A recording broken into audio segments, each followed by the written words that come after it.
বাংলাদেশ জাতীয়তাবাদী দল বিএনপির ৪৬তম প্রতিষ্ঠাবার্ষিকী আজ।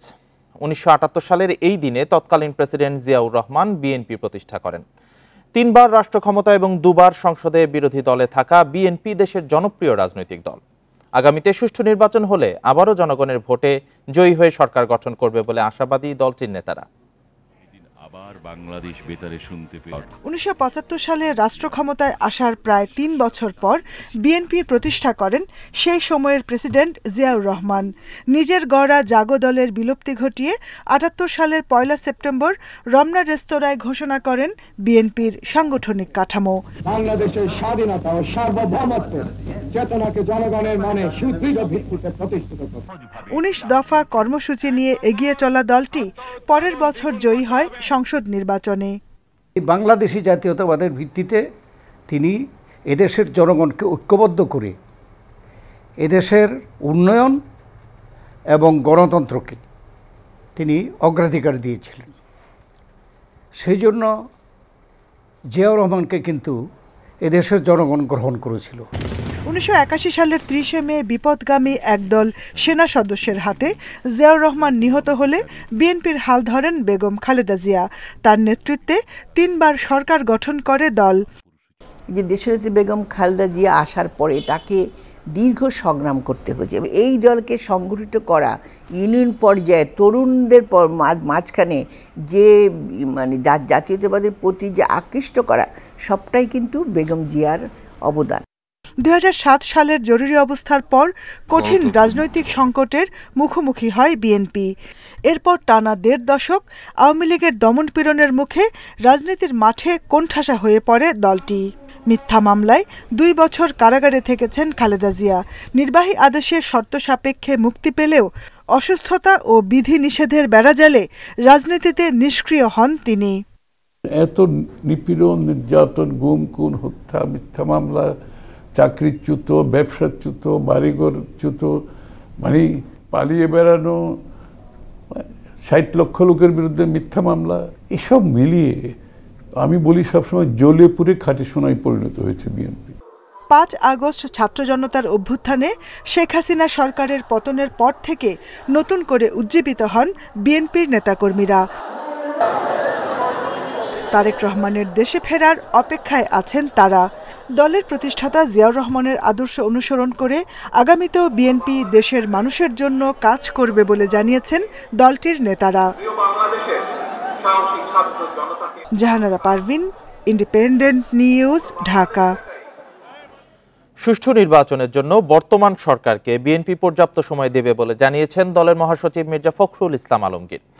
এ নিয়ে নেতাদের অযথা বক্তব্য না দেওয়ার আহ্বান তার।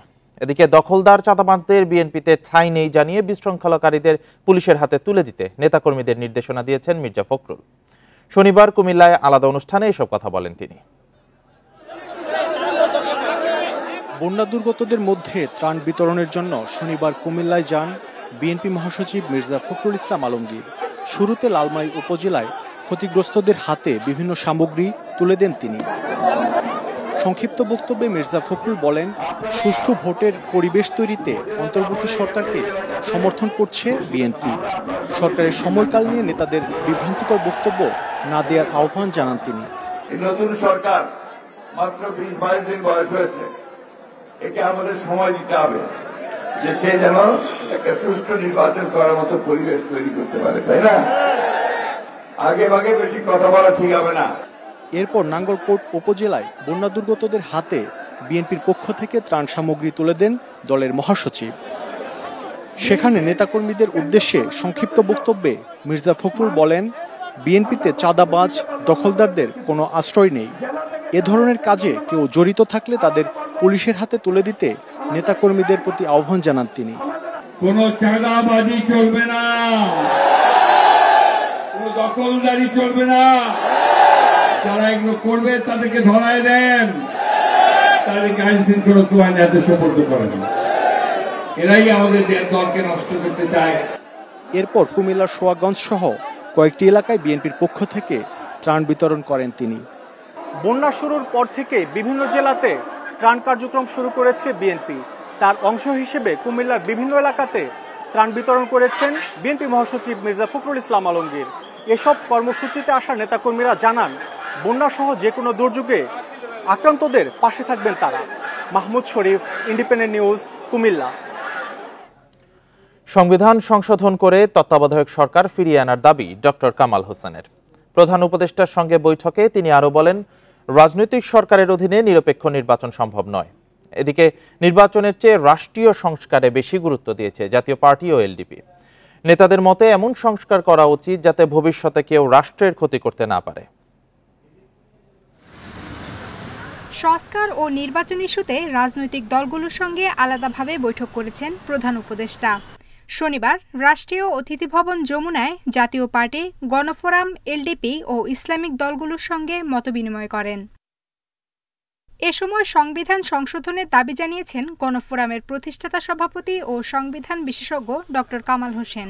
তিনি চান তত্ত্বাবধায়ক সরকার ব্যবস্থা আবার ফিরিয়ে আনা হোক। মাননীয় প্রধান উপদেষ্টার কাছে বলেছি যে আপনি অবশ্যই এই সংবিধানে তত্ত্বাবধায়ক সরকার ব্যবস্থা পুনঃপ্রতিষ্ঠার উদ্যোগ নেবেন। জাতীয় নির্বাচনের পরিবেশ তৈরিতে আগে স্থানীয় সরকার নির্বাচনের রোডম্যাপ করার পরামর্শ দেয় লিবারেল ডেমোক্রেটিক পার্টি। তবে দীর্ঘ সময় না নেওয়ার পরামর্শ দেন অলি আহমেদ। এই ৮৩টি যে প্রস্তাব সুপারিশ আমরা দিয়েছি, এগুলি যেগুলি উনি মনে করবেন অন্তর্বর্তীকালীন সরকারের জন্য যেগুলি সংস্কারের জন্য প্রয়োজন বা নিয়মিত রুটিন কাজের জন্য প্রয়োজন, এগুলি গ্রহণ করবেন, বাকিগুলি গ্রহণ করার প্রয়োজন নাই। আমাদের মূল লক্ষ্য হলো একটা পরিচ্ছন্ন বাংলাদেশ। নির্বাচনের আগে সব জায়গায় সংস্কার চেয়েছে জাতীয় পার্টিও। তাদের মতে সুশাসন প্রতিষ্ঠায় সংবিধান সংস্কারের বিকল্প নেই। সংস্থাগুলিতে আগে গুরুত্ব দিয়ে সংস্থাগুলি করা হোক এবং সংস্থাগুলি করতে গিয়ে যতটুকু সময় লাগে সেই বিষয়ে জাতীয় পার্টির পক্ষ থেকে সমর্থন থাকবে। নির্বাচনের জন্য যৌক্তিক সময় দিতে রাজি ইসলামিক দলগুলোও। আফসানা আফরোজ জুই, ইন্ডিপেন্ডেন্ট নিউজ, ঢাকা। রাজনৈতিক দলগুলোর প্রস্তাবনার ভিত্তিতে রাষ্ট্রীয় সংস্কারের রূপরেখা করছে অন্তর্বর্তী সরকার। শনিবার কয়েকটি রাজনৈতিক দলের সাথে প্রধান উপদেষ্টার বৈঠক শেষে সংবাদ সম্মেলনে এই কথা জানান প্রধান উপদেষ্টার বিশেষ সহকারী মাহফুজ আলম। তিনি জানান, ধারাবাহিক প্রক্রিয়ার অংশ হিসেবে রাজনৈতিক দলগুলোর সাথে আলোচনা করছে অন্তর্বর্তী সরকার। এতে উঠে এসেছে সংবিধান, বিচারিক প্রক্রিয়া, প্রাতিষ্ঠানিক সংস্কার সহ বিভিন্ন বিষয়। মাহফুজ আলম জানান, ইসলামী দলগুলো বিভিন্ন সময়ে কর্মীদের হত্যাকাণ্ডের নিরপেক্ষ তদন্ত চেয়েছেন। প্রধান উপদেষ্টা দলগুলোকে বলেছেন, রাষ্ট্রকে মেরামতের এটাই সুবর্ণ সুযোগ। ক্ষমতা জনগণের কাছেই যাবে, তবে তার জন্য ধৈর্য ধরতে হবে। প্রধান উপদেষ্টার বিশেষ সহকারী জানান, বৈঠকে অপরাধীদের মানবাধিকার লঙ্ঘন করা যাবে না বলেও একমত পোষণ করা হয়েছে। এছাড়াও সবার মতামতের ভিত্তিতে জাতীয় ঐক্যমতের ভিত্তিতে সংবিধান সংশোধন বা পরিমার্জন করা হবে। মাননীয় উপদেষ্টাও আশাবাদ ব্যক্ত করেছেন যে সবার সাথে মিলে সবগুলো রাজনৈতিক সংগঠন এবং রাজনৈতিক প্ল্যাটফর্মকে সাথে নিয়ে উনি বাংলাদেশের আগামীর যে রাষ্ট্র সংস্কার এবং এর রূপরেখা উনি খুব শীঘ্রই উপস্থাপন করবেন। সূত্রাপুর ও বাড্ডা থানার পৃথক 2 হত্যা মামলায় সাবেক আইসিটি প্রতিমন্ত্রী জুনায়েদ আহমেদ পলকের 3 দিন করে 6 দিন রিমান্ড মঞ্জুর করেছে আদালত। সকালে ঢাকার মেট্রোপলিটন ম্যাজিস্ট্রেট মইনুল ইসলামের আদালত শুনানি শেষে এই আদেশ দেন। এদিকে লালবাগ থানার হত্যা মামলায় শামসুল হক টুকু, আরিফ খান জয়, মোহাম্মদ সোহাইলেরও 3 দিনের রিমান্ড মঞ্জুর করেছেন আদালত। আর আদাবর থানার হত্যা মামলায় আহমদ হোসেন ও তানভীর হাসান সৈকতের 3 দিনের রিমান্ড মঞ্জুর করা হয়েছে। এ নিয়ে সবার 3য় দফার রিমান্ড মঞ্জুর হয়েছে। এর আগে ভোরে সাবেক প্রতিমন্ত্রী পলক, টুকু, জয়, এমপি আহমদ হোসেন, নৌবাহিনী কর্মকর্তা এম সোহাইল এবং ছাত্রলীগ নেতা সৈকতকে ঢাকার সিএমএম আদালতে নেওয়া হয়। পরে রাজধানীর বিভিন্ন থানার হত্যা মামলায় তাদের 7 দিনের রিমান্ড আবেদন করে পুলিশ। এর আগে গত 25শে আগস্ট পৃথক হত্যা মামলায় সবার বিভিন্ন মেয়াদে রিমান্ডে নেওয়ার অনুমতি দেয় আদালত। আজকের যে আসামিরা তারা রিমান্ডে ছিল এবং আয়ুষাব বারবার রিমান্ড চাওয়ার পরও এবং পরবর্তীতে ফার্দার কেন রিমান্ড চাওয়া হয়েছে আমরা যখন জিজ্ঞাসা করেছি তখন আয়ুষাব সুনির্দিষ্ট কোনো উত্তর দিতে পারে না। সাবেক আইসিটি প্রতিমন্ত্রী তার বিরুদ্ধে বিজ্ঞ আদালত সন্তুষ্ট হয়ে 2টি মামলায় 3 দিন করে মোট 6 দিন রিমান্ড মঞ্জুর করেন এবং অপর আসামিদের ব্যাপারে প্রত্যেকের বিরুদ্ধে 3 দিনের রিমান্ড বিজ্ঞ আদালত সন্তুষ্ট হয়ে মঞ্জুর করেন। রাজধানীতে হামলা আর আগুনে ক্ষতিগ্রস্ত বেশিরভাগ থানার কার্যক্রম চলছে স্বল্প পরিসরে। অন্য থানায় ছোট কক্ষে কাজ করছেন কর্মকর্তারা। নিজস্ব ভবনে চলছে সংস্কার কাজ। গাড়ি, পোশাক আর নথি পুড়ে যাওয়ায় পুরোদমে কাজ শুরু হতে সময় লাগবে। তবে পুলিশের মনোবল ফেরানোই সবচেয়ে বড় চ্যালেঞ্জ বলছেন ভারপ্রাপ্ত কর্মকর্তারা। বৈষম্য বিরোধী ছাত্র আন্দোলনের সময় কয়েকবার হামলা চালানো হয় যাত্রাবাড়ি থানায়। সবচেয়ে ভয়াবহ হামলা চালানো হয় 5 আগস্ট, সেখানে অগ্নিসংযোগ করা হয়। তখন বেশ কয়েকজনের মরদেহ উদ্ধার করা হয় এই থানা থেকে। এরপর থেকে এই থানার স্বাভাবিক কার্যক্রম বন্ধ রয়েছে। থানার ভারপ্রাপ্ত কর্মকর্তা জানিয়েছেন, ডেমরা থানায় একটি কক্ষে স্বল্প পরিসরে তাদের কার্যক্রম শুরু হয়েছে। তবে এই থানার স্বাভাবিক কার্যক্রম কবে নাগাদ শুরু করা যাবে সেই নিশ্চয়তা দিতে পারছেন না ভারপ্রাপ্ত কর্মকর্তা। এই ভবন এখন সংস্কার কাজ চলছে। নিরাপত্তায় কাজ করছেন শিক্ষার্থী ও আনসার সদস্যরা। ভোক্তারা আসছে, তারা কোনো প্রকার ফ্যাসিলিটিস বা সেবা পাচ্ছে না। তাদেরকে আমরা সবাই ডেমরা থানায় ট্রান্সফার করে দিচ্ছি। আগুনে পুড়ে যাওয়া ভাটারা থানার ভবনও ব্যবহার উপযোগী হয়নি। নিয়মিত কার্যক্রম চলছে গুলশান থানার নতুন ভবনে। এখন পর্যন্ত পুলিশদের ওইরকম কার্যক্রম হচ্ছে না, তো সাধারণ ডায়েরিগুলো আগে নিচ্ছে ওরা। বৈষম্য বিরোধী ছাত্র আন্দোলনে শিক্ষার্থীদের উপর পুলিশ যেমন হামলা করে, তেমনি পাল্টা হামলার শিকার হয় থানাগুলো। ব্যাপক ক্ষতি হলেও এর মাঝেই কাজ চালিয়ে যাচ্ছেন পুলিশ সদস্যরা। সব সেবাই আমাদের সব মোটামুটি চালু হয়ে গেছে। এখন আমাদের আর বেশিরভাগই এখন হচ্ছে হারানো জিডি সংক্রান্ত মানুষজন বেশি আসতেছে। কর্মকর্তাদের সঙ্গে কথা বলে জানা গেছে, মনোবল হারিয়ে ফেলাই পুলিশের সবচেয়ে বড় সংকট এখন। এটি কাটিয়ে ওঠাকেই চ্যালেঞ্জ বলছেন তারা। পুলিশের মোটিভেশনাল ডেভেলপমেন্ট, কারণ তারা অনেকটাই ডিমোরালাইজড হয়ে আছে। তো আমি তাদের সাথে কথা বলছি, নিয়মিত কথা বলছি, তাদেরকে মেন্টালি গিয়ার আপ করার চেষ্টা করছি। আমরা যারা এই সিচুয়েশনে পুলিশিং করতে আসছি, তাদের তো অবশ্যই মনটাকে ওইভাবে স্থির করেই আসতে হবে যে আমরা সেবামূলক পুলিশিং করব। সেবামূলক পুলিশিংয়ের জন্যই আমরা চেষ্টা করে যাচ্ছি। ক্ষতিগ্রস্ত বেশিরভাগ থানার কার্যক্রম চলছে না নিজস্ব ভবনে। সংস্কার শেষে ভবনে ফিরতে পারলেও পুরোপুরি কাটবে না সংকট, কারণ আগুনে পুড়ে গেছে অসংখ্য গাড়ি, পোশাক আর প্রয়োজনীয় নথি। Mohammad Omar Faruk, independent news, Dhaka. বৈষম্যহীন বাংলাদেশকে দুচোখ ভরে দেখতে চান পুলিশের গুলিতে আহত শিক্ষার্থী আব্দুল্লাহ শাফিল। ছাত্র আন্দোলনের গুলিতে তার বাম চোখ নষ্ট হয়ে গেছে, ডান চোখও নষ্টের পথে। দেশের চিকিৎসায় আরোগ্য না হওয়ায় এখন বিদেশে উন্নত চিকিৎসা দরকার। যে চোখে স্বপ্ন দেখেছেন নতুন বাংলাদেশের, সেই চোখের আলো নিত্যে বসেছে। বাগেরহাটের কৃষক সন্তান, নর্দার্ন ইউনিভার্সিটির শিক্ষার্থী আব্দুল্লাহ শাফিলের দিন কাটে খুলনার ভাড়া বাসায় শুয়ে বসে।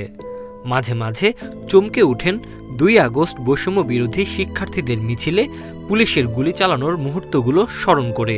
জাতীয় চক্ষু বিজ্ঞান ইনস্টিটিউট সহ একাধিক হাসপাতালে চিকিৎসা নিয়েও বাঁচেনি বাম চোখ, ডান চোখও নষ্টের পথে।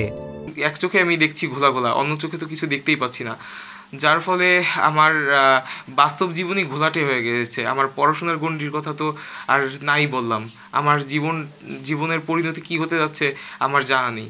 শাফিলের মা মাসুমা আক্তার জানান, ছেলের চোখ ফিরে পেতে বিদেশে উন্নত চিকিৎসা দরকার।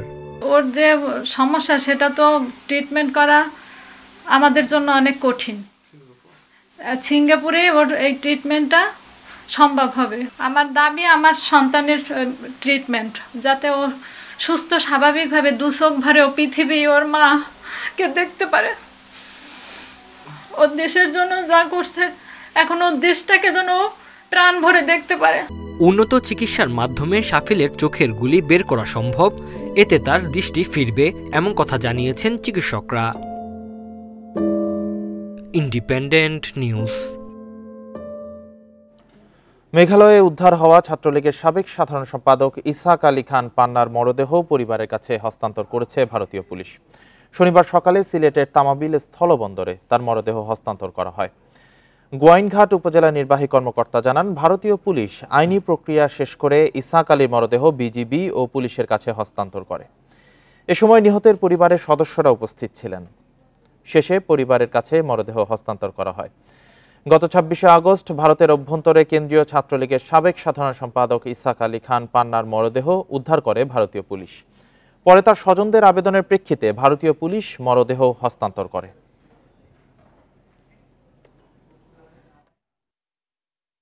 আমরা যে লাস্ট কফিনটি পেয়েছি সেটি তার যে আত্মীয়স্বজন আছে তাকে এটি হস্তান্তর করা হয়েছে এবং আমাদের আইনি যে প্রক্রিয়াগুলো আছে সেই মোতাবেকই আমাদের কার্যক্রম এখন পর্যন্ত সম্পন্ন হয়েছে।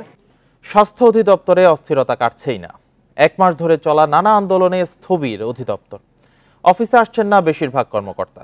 এতে আটকে আছে স্বাস্থ্যসেবার গুরুত্বপূর্ণ কাজ।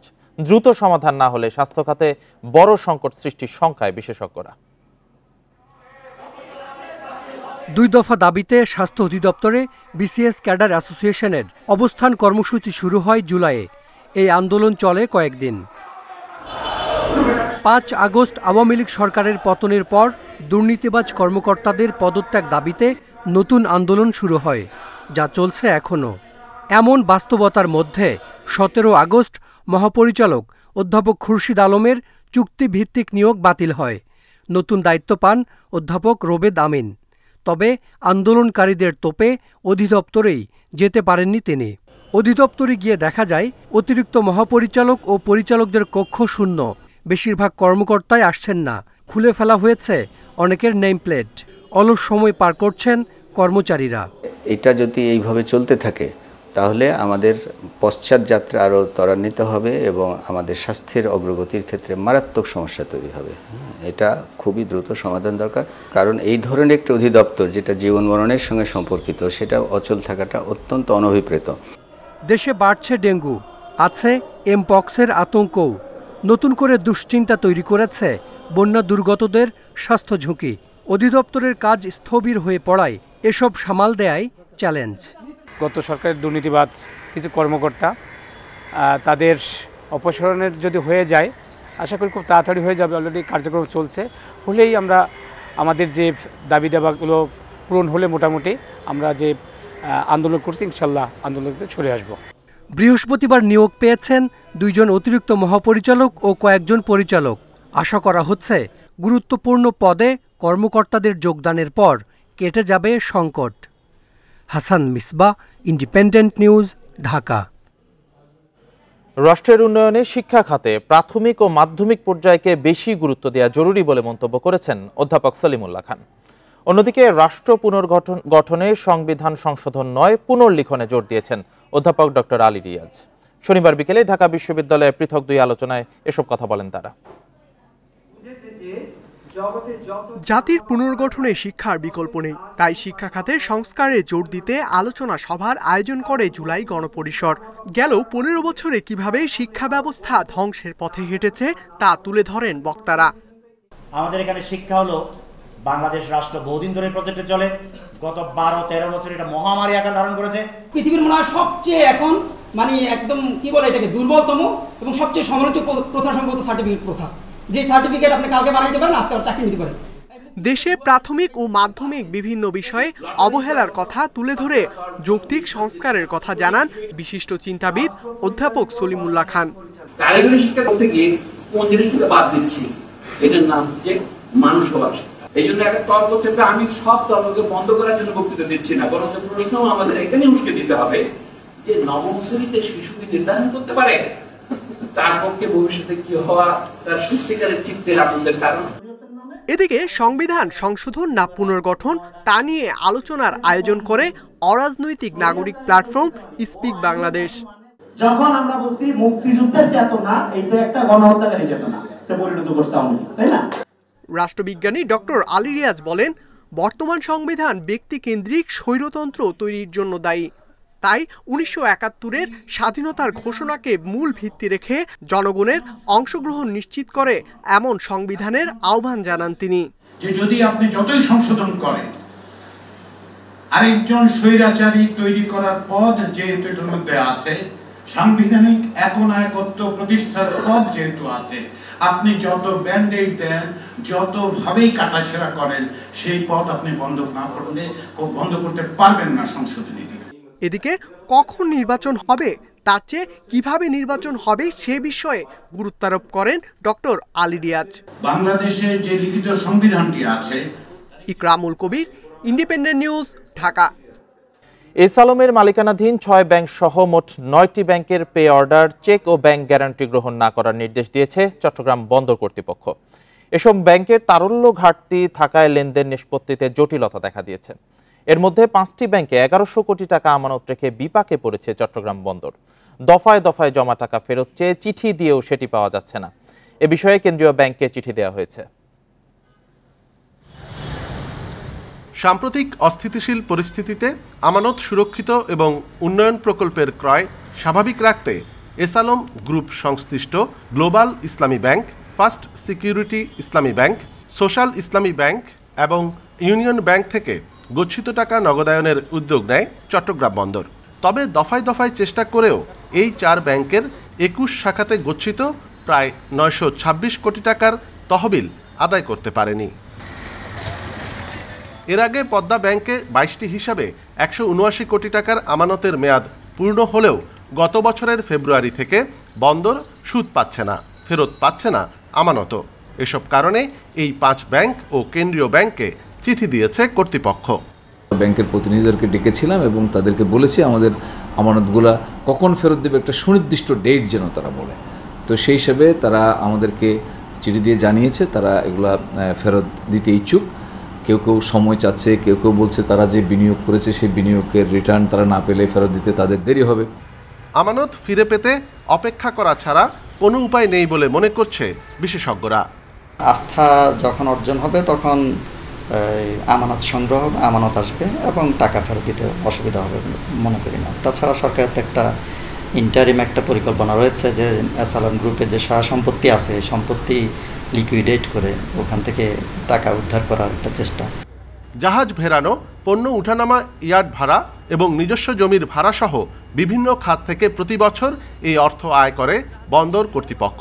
এই তহবিল থেকেই বন্দরের চলমান অবকাঠামো উন্নয়ন ও বিভিন্ন প্রকল্প বাস্তবায়নের পাশাপাশি যন্ত্রপাতি, জনবল ও পরিচালন ব্যয়ও নির্বাহ করা হয়। অনুপম শীল, ইন্ডিপেন্ডেন্ট নিউজ, চট্টগ্রাম। এস আলমের 1,13,245 কোটি টাকা পাচারের অনুসন্ধান শুরু করেছে সিআইডি। গ্রুপের মালিক সাইফুল আলম, তার স্ত্রী, সন্তান ও সহযোগীদের বিরুদ্ধে মানি লন্ডারিং আইনে এই খোঁজ শুরু হয়েছে। বিভিন্ন দেশে বিনিয়োগ হওয়ায় অর্থ ফেরানো সম্ভব বলে মত বিশ্লেষকদের। পাশাপাশি সরকারি পৃষ্ঠপোষকতায় আর যেন এমন ঘটনা না ঘটে তা নিশ্চিতের আহ্বানও জানিয়েছেন তারা। 6টি ব্যাংকে লুটপাট চালানো এস আলম গ্রুপের মালিক ও তার স্ত্রী সন্তানদের বিরুদ্ধে অনুসন্ধান শুরুর কথা বিজ্ঞপ্তিতে জানায় সিআইডি। সংস্থার ফিনান্সিয়াল ক্রাইম ইউনিট এ নিয়ে কাজ করছে। সিআইডি বলছে বাংলাদেশ থেকে 1,13,245 কোটি টাকা পাচার হয়েছে সিঙ্গাপুর, মালয়েশিয়া আর ইউরোপের কয়েক দেশে। এ পাচারে জড়িত সাইফুল আলম, তার স্ত্রী ফারজানা পারভিন, ছেলে আহসানুল আলম ও আশরাফুল আলম। এছাড়া সাইফুল আলমের সহযোগীদের বিষয়েও খোঁজ চলছে। বাংলাদেশ জাতিসংঘের দুর্নীতি বিরোধী কনভেনশনের সদস্য হওয়ায় পাচার হওয়া অর্থ ফেরানো সহজ হবে বলছেন বিশ্লেষকরা। যথাযথ প্রক্রিয়ায় সেটা সংশ্লিষ্ট দেশে বাজেয়াপ্ত করে এবং তারপর পরবর্তীতে সেটাকে দেশে আমাদের দেশে ফিরিয়ে আনা এবং যে ব্যক্তি বা তার পরিবার তাদের সকলকে দেশে ফেরত, যদি বিদেশে থাকেন তারা দেশে ফেরত এনে তাদেরকে জবাবদিহিতা নিশ্চিত করা অবশ্যই সম্ভব। অভিযোগ রয়েছে সরকারি পৃষ্ঠপোষকতায় দুর্নীতিতে অপ্রতিরোধ্য হয়ে ওঠে এস আলম গ্রুপ। বিনিয়োগের নামে 95,000 কোটি টাকা লুট করে 6টি ব্যাংক থেকে। ভবিষ্যতে এমন ঘটনা ঠেকাতে শক্ত ব্যবস্থা চান বিশ্লেষকরা। এস আলম বা তার পরিবার এই ধরনের কিছু কিছু ক্ষেত্রে দৃষ্টান্ত স্থাপন করা যায়, তাহলে কিন্তু পরবর্তীতে দুইটা জিনিস হবে। এক হচ্ছে যে অন্য সকলের ক্ষেত্রে যে পাচারকৃত অর্থ ফেরত আনা সম্ভব সেটি যেরকম প্রতিষ্ঠিত হবে এবং একই সাথে পাচারের যে প্রতিরোধমূলক কাজটি সেটাও কিন্তু সম্পন্ন হবে আমরা মনে করি। পাচার হওয়া অর্থ ফেরত আনতে সব সংস্থার সমন্বিত উদ্যোগের পরামর্শও দেন বিশ্লেষকরা। উমনাহার আজমি, ইন্ডিপেন্ডেন্ট নিউজ, ঢাকা। দেশের খোলা বাজারে ডলারের দর স্থিতিশীল হয়ে আসছে। ব্যাংকের সঙ্গে কমেছে দামের ব্যবধানও। মানি এক্সচেঞ্জগুলো বলছে ব্যাংকিং চ্যানেলে প্রবাসীদের রেমিটেন্স পাঠানোর প্রবণতা বেড়েছে। ব্যাংকাররা বলছেন এখনো আমদানির ঋণপত্র খোলার বাড়তি চাপ নেই। এদিকে প্রবাসী আয় কেনায় বিদেশি এক্সচেঞ্জ হাউসগুলোকে ডলারের দর 120 টাকার বেশি না দেওয়ার সিদ্ধান্ত ব্যাংকগুলোর। চলতি মাসের প্রথম 28 দিনে প্রবাসীরা রেমিটেন্স পাঠিয়েছে 207 কোটি ডলারের বেশি। গড়ে দৈনিক এসেছে 7 কোটি 40 লাখ ডলার। যা আগের মাসের তুলনায় প্রায় 20 ভাগ বেশি। প্রবাসীরা ব্যাংকিং চ্যানেলে ডলার প্রতি দাম পাচ্ছেন 119 টাকা, মিলছে 2.5% নগদ প্রণোদনাও। এতে খোলা বাজারে ডলার বিক্রির প্রবণতা কমেছে। ব্যাংকের রেট আগে একটু কম ছিল, এখন একটু বাড়াইছে, তো এই জন্য ব্যাংকের দিকে সবাই করতে আছে, দাবি হচ্ছে।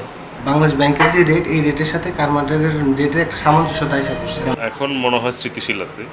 মাঝখান দিয়ে যখন ছাত্র আন্দোলনের ইয়ের পরে একটু রেট উপরে উঠে গেছিল, প্রায় 125 টাকার উপর চলে গেছিল। এদিকে 20 August Bangladesh bank crawling peg পদ্ধতিতে ডলারের সর্বোচ্চ দর 117 পরিবর্তে 120 টাকা করে। ব্যাংকগুলো এখন রপ্তানি বিল ও প্রবাসী আয়ের বৈদেশিক মুদ্রা কিনছে 119 টাকার মধ্যে। ব্যাংকাররা বলছেন এখনও আমদানির বাড়তি চাপ তৈরি হয়নি। Investment decisions in terms of opening LCs এগুলো হয়তো আরেকটু সময় নিচ্ছে, বাট আস্তে আস্তে আমরা দেখতে পাচ্ছি যে একটা ব্যবসায়ী যারা আছেন তারাও একটু পজিটিভ চিন্তা ভাবনা করছেন। তো এখনো ওরকম বলবো যে এলসির ওরকম চাপ আমরা এখন ওরকম পাইনি।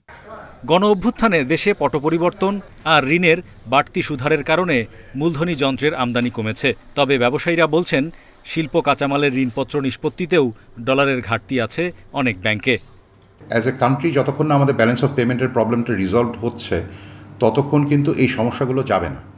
ব্যালেন্স অফ পেমেন্ট রিজলভ করতে গেলে সবচেয়ে ইজিয়েস্ট রাস্তা হচ্ছে আপনার এই মুহূর্তে আমরা যদি আমাদের ডলার বরোয়িং বাড়াতে পারি, সব বিশেষ করে সরকারের দিক থেকে, সেটা সবচেয়ে বড় কাজে দিবে। কেবল বিদ্যুৎ ও জ্বালানি আমদানিতেই সরকারের বকেয়া 220 কোটি ডলার। পাশাপাশি বেসরকারি খাতেও বৈদেশিক মুদ্রায় বড় অঙ্কের বকেয়া আছে। Hari Saha, independent news, Dhaka. ব্রাহ্মণবাড়িয়ার আখাউড়া ও কসবায় ঘরবাড়ি থেকে পানি নামলেও কমেনি বানভাসীদের দুর্ভোগ। ক্ষতিগ্রস্ত ঘরবাড়ি মেরামত করে ঘুরে দাঁড়ানোর চেষ্টায় বন্যার্তরা।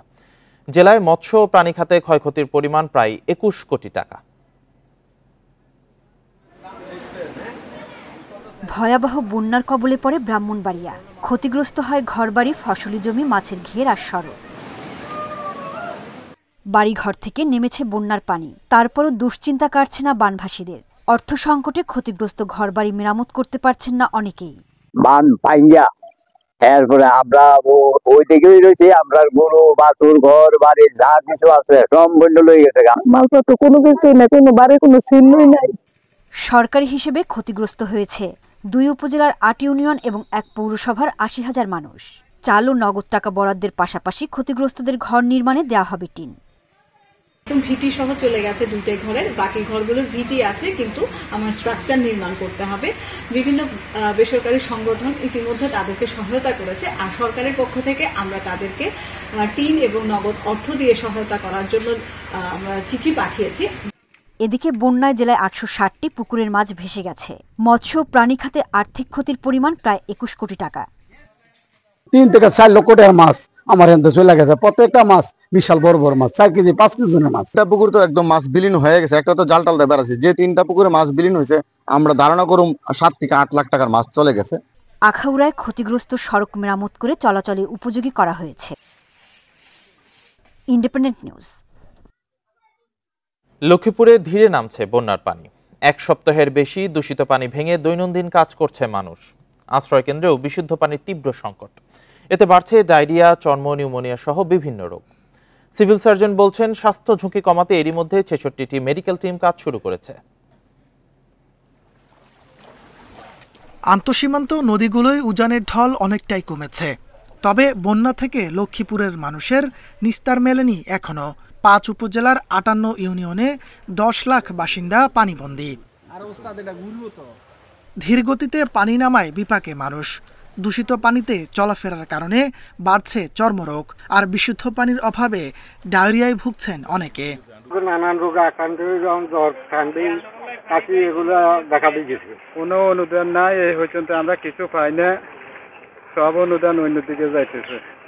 এসব রোগে শিশু ও বৃদ্ধরাই আক্রান্ত হচ্ছেন বেশি। এদিকে 188টি আশ্রয়কেন্দ্রে থাকা 30,000-এর বেশি পরিবারের জন্য পানি বিশুদ্ধ করার ট্যাবলেটের সংকট রয়েছে। এতে এসব জায়গায়ও নানা রোগে ভুগছেন মানুষ। এখানে কোনো ওষুধপাতির ব্যবস্থা নাই, না থাকার কারণে বিভিন্নভাবে মানুষ হয়রানি ভুগছে। ডায়রিয়া, সর্দি, জ্বর, কাশি, অ্যালার্জি, আমরা কোনো কারোর থেকে আজ পর্যন্ত কোনো ওষুধ বিষুধের কোনো পাইতেছি না। বন্যা পরবর্তী স্বাস্থ্য ঝুঁকি বিবেচনায় জেলায় ৬৬টি মেডিকেল টিম মাঠে নেমেছে। এছাড়া ঢাকা থেকেও আনা হয়েছে একাধিক চিকিৎসক দল। বন্যার পানির কারণে আমরা তাদেরকে ওখানে মেডিকেল টিমের মাধ্যমে সহায়তা দিচ্ছি। আমাদের স্বাস্থ্য বিভাগের মেডিকেল টিম ছাড়াও বৈষম্য বিরোধী ছাত্র আন্দোলনের পক্ষ থেকে মেডিকেল টিম এসছে এবং এছাড়াও বিভিন্ন স্বেচ্ছাসেবী সংস্থার পক্ষ থেকেও মেডিকেল টিম বেশ কয়েকটা কাজ করে যাচ্ছে, ওরা আমাদের সাথেও সহযোগিতা করছে। গত এক সপ্তাহে লক্ষ্মীপুরের অন্তত ২০,০০০ মানুষকে পানিবাহিত বিভিন্ন রোগের চিকিৎসা দেওয়ার কথা জানিয়েছে স্বাস্থ্য বিভাগ। Independent news. হঠাৎ ভয়াবহ বন্যায় কুমিল্লায় কৃষি ও মৎস্য খাতে ক্ষয়ক্ষতি হয়েছে প্রায় ১২৫০ কোটি টাকার। কৃষি ও মৎস্য বিভাগের প্রাথমিক সমীক্ষায় এ ক্ষতির পরিমাণ জানা গেছে। বন্যার পানি ধীর গতিতে নামতে থাকায় ক্ষতির পরিমাণ আরও বাড়তে পারে বলে আশঙ্কা করছেন সংশ্লিষ্টরা। গোমতীর পানি কমে আসায় কুমিল্লার উত্তরের উপজেলাগুলোতে ধীরে ধীরে পানি নামছে, তবে এখনো তলিয়ে দক্ষিণের ৪ উপজেলা। বন্যায় কুমিল্লার অন্তত ৭০,০০০ হেক্টর কৃষি জমি ডুবেছে। সবচেয়ে বেশি ক্ষতিগ্রস্ত রোপা, আমন ও সবজির ক্ষেত। এ পর্যন্ত কৃষি খাতে ৮৫০ কোটি টাকার ক্ষতির প্রাথমিক তথ্য দিয়েছে কৃষি অধিদপ্তর। আমাদের কিছু প্রণোদনা কার্যক্রম আছে সরকারের পক্ষ থেকে, কিছু বীজ সহায়তা কার্যক্রম আছে।